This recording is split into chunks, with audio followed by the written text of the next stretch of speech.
एक बूढ़े बैल ने बताया, अगर किसी का कर्ज लिया है और जीते नहीं चुकाया तो अगले जन्म में औरत बनकर या घोड़ी बनकर चुकाना पड़ेगा।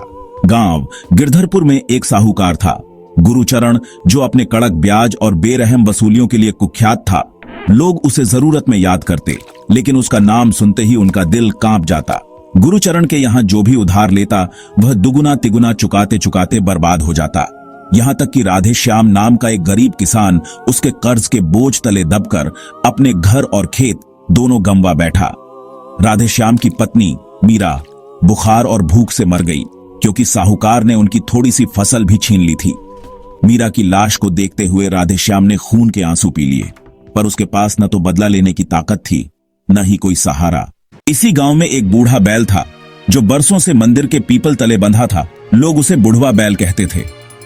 कहते हैं उसमें किसी पवित्र आत्मा का वास है, जो पशु शरीर में जन्म लेकर लोगों को सचेत करता है। एक दिन जब गुरुचरण अपने चमचों के साथ गांव में अकड़कर घूम रहा था, बुढ़वा बैल ने उसे घूरते हुए कहा, सुन साहूकार, कभी किसी गरीब का धन मत खाना, वरना अगले जन्म में औरत घोड़ी बनकर सबका कर्ज चुकाना पड़ेगा। गुरुचरण हंस पड़ा। अरे बैल, तू क्या जाने ब्याज और सौदा, चुपचाप घास चबा। बुढ़वा बैल की आंखों में एक अजीब सी आग थी। उसने फिर दोहराया, याद रख, गरीब का आंसू भगवान भी ब्याज समेत वसूलते हैं।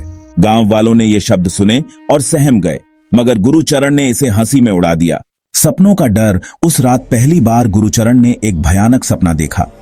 एक औरत जो आधी घोड़ी की तरह दिखती थी, लाल आंखें, जलते नथुने। तूने हमारा खून पिया, अगले जन्म में मेरी तरह घोड़ी बनकर सबका बोझ ढोएगा। गुरुचरण चीख कर उठ बैठा, सारा शरीर पसीने से तर था। नौकर भी डर कर पीछे हट गया। साहूकार की आंखों में एक जंगली डर दिख रहा था। सुबह होते होते यह खबर फैल गई, साहूकार को कोई डरावना सपना आया है। लोग कहते, बुढ़वा बैल की बात सच निकली। हर रोज वह अपनी तिजोरी को गिनता, मगर उसे लगने लगा जैसे रुपयों पर खून के दाग हों। एक दिन राधे श्याम चौपाल में खड़ा हुआ और साहूकार की ओर देखा। उसकी आंखों में कोई डर नहीं था। साहूकार, मुझे तो कुछ नहीं चाहिए, मगर भगवान सबका हिसाब करते हैं। गुरुचरण उसकी आंखों में झांक कर भी नहीं देख पाया। उसकी जुबान तालू से चिपक गई थी। गांव का सम्मानित पंडित रामधारी, जिसका शब्द सब मानते थे, एक दिन गुरुचरण से मिला।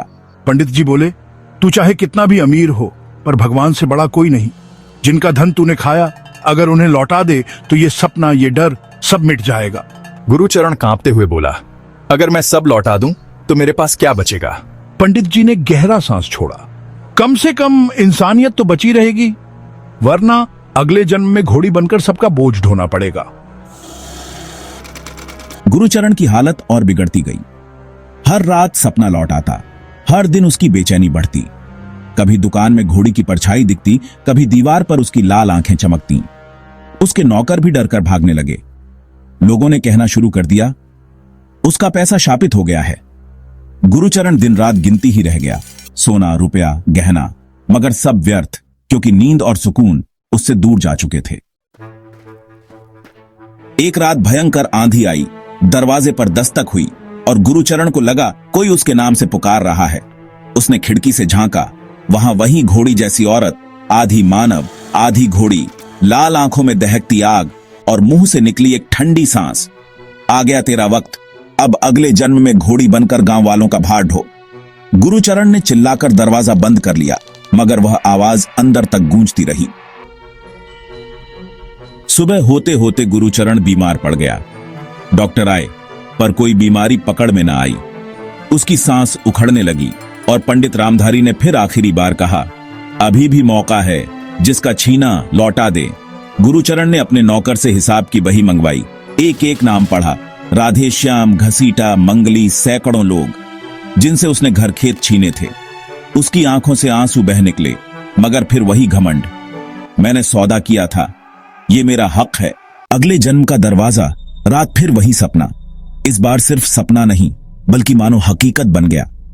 वह घोड़ी उसके कमरे में घुस आई और उसकी गर्दन में रस्सी डाल दी। चल, तेरे कर्ज का हिसाब शुरू हो गया। गुरुचरण की चीख गूंजी, पर गांव वालों ने कहा, उस रात कोई अजीब सी घोड़ों की हिनहिनाहट सुनाई दी, जैसे 100 घोड़े एक साथ दौड़ रहे हों। सुबह लोग आए तो साहूकार मर चुका था। आंखें खुली थीं, जैसे जाते जाते भी घोड़ी को जाते देख रहा हो। कहानी का उपसंहार गांव गिरधरपुर में यह कथा पीढ़ियों तक सुनाई जाने लगी। गरीब का धन मत खाओ, गरीब की हाय मत लो, वरना अगले जन्म में औरत घोड़ी बनकर सबका कर्ज चुकाना पड़ेगा। बुढ़वा बैल अब भी पीपल तले बैठा रहता और हर गुजरने वाले से कहता, कर्म का हिसाब कोई नहीं टाल सकता। मत खाना किसी का धन, वरना घोड़ी की नाल तेरे ही पांव में लगेगी। गांव के बच्चे भी उस बैल को देखकर डरते डरते कहते, हम कभी किसी का हक नहीं मारेंगे।